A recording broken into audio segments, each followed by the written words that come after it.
Hi friends, welcome back Nisha's home cooking. ഇന്ന് കാണിക്കുന്നത് നല്ല സൂപ്പർ ടേസ്റ്റി ആയിട്ടുള്ളൊരു അടപ്രഥമൻ റെസിപ്പിയാണ്. ഇത് നമ്മൾ ഹോം മെയ്ഡ് ആയിട്ട് ഉണ്ടാക്കിയ അട കൊണ്ടാണ് ഉണ്ടാക്കുന്നത്. ഇത് ഞാൻ എൻ്റെ ഓണത്തിന് സ്പെഷ്യലായിട്ട് ഉണ്ടാക്കുന്ന ഒരു പായസം റെസിപ്പിയാണ്, ഒരു നൊസ്റ്റാൾജിക് റെസിപ്പിയാണ്. ഇതുകൊണ്ടുണ്ടാക്കുന്ന അട വളരെ സോഫ്റ്റ് ആയിട്ടാണ് നമുക്ക് കിട്ടുന്നത്. കണ്ട ഈ രീതിയിൽ നല്ല സോഫ്റ്റ് ആയിട്ടുള്ള അട കൊണ്ടാണ് നമുക്ക് ഈ പായസം ഉണ്ടാക്കാൻ പറ്റുന്നത്. അപ്പോൾ ഈ അട എങ്ങനെയാണ് തയ്യാറാക്കണമെന്ന് നോക്കാം. അപ്പോൾ അതിന് വേണ്ടിയിട്ട് ഞാനിവിടെ 1 കപ്പ് അരി എടുത്തിട്ടുണ്ട്. ഇത് കുറച്ച് നേരം ഒന്ന് കുതിർത്താൻ വെക്കണം. നമ്മൾ പായസത്തിന് എടുക്കുന്ന അരി ഉണ്ടല്ലോ, ആ അരിയാണ് എടുത്തിരിക്കുന്നത്. ഇങ്ങനെയല്ല വേറെ ഏതെങ്കിലും പച്ചരിയാണെങ്കിൽ നമുക്ക് എടുക്കാവുന്നതാണ്. ഇതിന് ശേഷം മിക്സിയിൽ നന്നായിട്ടൊന്ന് അരച്ചെടുക്കണം. അപ്പോൾ അരച്ചെടുക്കുമ്പോൾ എപ്പോഴും നോക്കണം, കുറച്ച് വെള്ളമേ ഒഴിക്കാവുള്ളൂ, നീണ്ടു പോകാൻ പാടില്ല. നല്ല കുറുകിയ രീതി വേണം അരച്ചെടുക്കാനായിട്ട്. കാരണം അല്ലെങ്കിൽ നമ്മൾ അട ഉണ്ടാക്കുന്ന സമയത്ത് ഇത് കറക്റ്റായിട്ട് നമുക്ക് ഉണ്ടാക്കാൻ പറ്റത്തില്ല. കുറച്ച് ഉപ്പും പഞ്ചസാരയും നെയ്യും കൂടി ചേർത്ത് ഈ മാവ് നല്ലപോലെ ഒന്ന് മിക്സ് ചെയ്തെടുക്കുന്നുണ്ട്. പഞ്ചസാര ചേർക്കുന്നത് ഇച്ചിരി മധുരത്തിനും അതുപോലെ ഉപ്പൊന്നും മധുരം ബാലൻസ് ചെയ്യുവാനുമാണ്. ഇതിനുശേഷം വാഴയിലേക്കകത്ത് നമ്മൾ ഈ അരച്ചു വെച്ചിരിക്കുന്ന മാവ് ഈ രീതിയിലൊന്ന് പരത്തി കൊടുക്കണം. അതുകൊണ്ടാണ് ഞാൻ പറഞ്ഞ ഒത്തിരി ലൂസായിട്ട് അരയ്ക്കരുത്.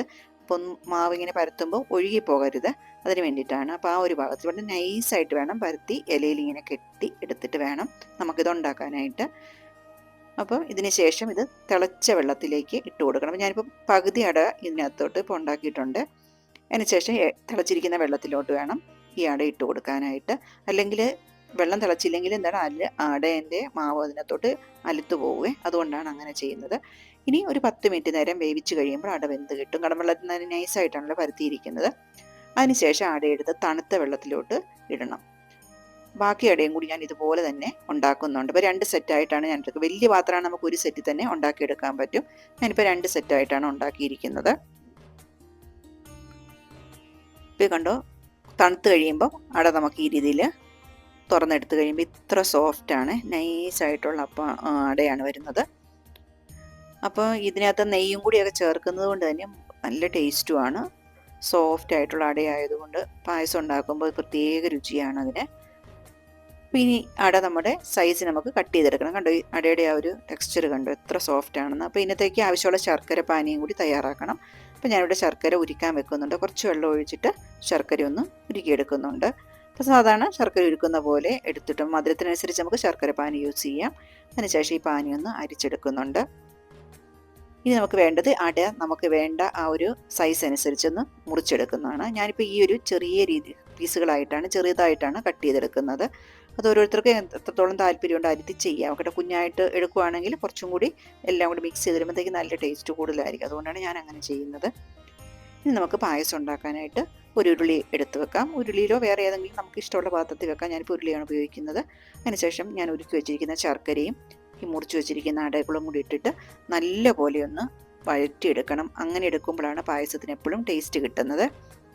നമ്മളെപ്പോഴും ആ ശർക്കര പാനിയിൽ അടയായാലും പരിപ്പ് പായസമായാലും നമ്മളെപ്പോഴും അങ്ങനെ തന്നെ വരട്ടിയെടുക്കണം. അപ്പോൾ ഈ കൂടെ ഞാൻ കുറച്ചും കൂടി നെയ്യും കൂടി ചേർത്ത് കൊടുക്കുന്നുണ്ട്. ഇനി ഈ ശർക്കര പാനിയിൽ അട നല്ലപോലെ ഒന്ന് വിളയിച്ചിട്ടതിന് ശേഷം തേങ്ങാപ്പാൽ ചേർക്കണം. അപ്പോൾ ഞാനിവിടെ തേങ്ങാപ്പാൽ 2 സെറ്റായിട്ടാണ് എടുത്തിരിക്കുന്നത്. തലപ്പാലും എടുത്തിട്ടുണ്ട്, രണ്ടാം പാലും എടുത്തിട്ടുണ്ട്. ഇപ്പോൾ ദേ ശർക്കര പാനിയും അടയും കൂടി വറ്റി വന്നിട്ടുണ്ട്. ഈ സമയത്ത് നമുക്ക് ഇതിനകത്തോട്ട് രണ്ടാം പാൽ ചേർത്ത് കൊടുക്കണം. അപ്പോൾ ഞാനിവിടെ 1 കപ്പോളം രണ്ടാം പാൽ എടുത്ത് വെച്ചിട്ടുണ്ട്. അത് നമുക്ക് കുറേശ്ശെ ചേർത്ത് കൊടുക്കാം, കാരണം ഒത്തിരി ലൂസായി പോകാൻ പാടില്ല. അപ്പോൾ ഞാൻ ആദ്യം കുറച്ച് ഒഴിച്ചതിന് ശേഷം നല്ലപോലെ ഒന്ന് മിക്സ് ചെയ്ത് നോക്കുന്നുണ്ട്. ആ സമയത്ത് മിക്സ് ചെയ്തതിന് ശേഷം നമുക്ക് കൂടുതൽ ലൂസാണെങ്കിൽ ഒത്തിരി ഒഴിക്കേണ്ട. അപ്പോൾ ഞാനിപ്പം നല്ലപോലെ ഒന്ന് മിക്സ് ചെയ്ത് ആദ്യം ഇതിനെ ഒന്ന് വറ്റിച്ചെടുത്തിട്ട് ഒന്ന് കറക്റ്റായിട്ട് അതിൻ്റെ കുറുക്കിയെടുക്കുന്നുണ്ട്. അതിനുശേഷം ഒരു മധുരമൊക്കെ ഒന്ന് ചെക്ക് ചെയ്യുവാണ്, മധുരം കൂടുതലാണോ കുറവാണോ എന്ന്.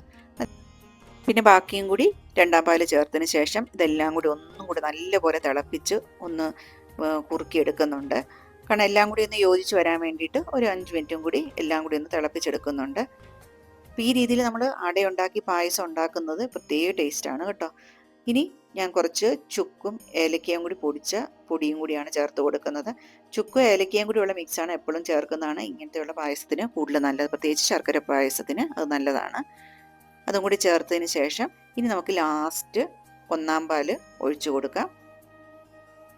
അപ്പോൾ നല്ല ആ ഒരു പാലിൻ്റെയും അതുപോലെ ശർക്കര നെയ്യിൻ്റെയൊക്കെ ടേസ്റ്റ് കൂടി വന്നിട്ട് ഈ അടയും കൂടി കൂടുമ്പം സൂപ്പർ ടേസ്റ്റി ആയിട്ടുള്ളൊരു പായസമാണ്. നമ്മൾ മറ്റു കടയിൽ നിന്ന് മേടിക്കുന്ന അടവേക്കാളും നല്ല ബെറ്ററായിട്ട് നല്ല ടേസ്റ്റാണ് ഇത് ഇങ്ങനെ ഉണ്ടാക്കുന്ന പായസം. നമ്മൾ അമ്പലത്തിലൊക്കെ കല്യാണത്തിനൊക്കെ ഇങ്ങനത്തെയുള്ള പായസമാണ് പണ്ടൊക്കെ കിട്ടിയിരുന്നത്. ഇനി ഇതിനകത്തോട്ട് കുറച്ച് കാഷ്നട്ടും കിസ്മിസും ഒക്കെ കൂടി ഞാൻ ഫ്രൈ ചെയ്തിടുന്നുണ്ട്. നെയ്യിൽ വറുത്തിട്ടാണ് ഇടുന്നത്.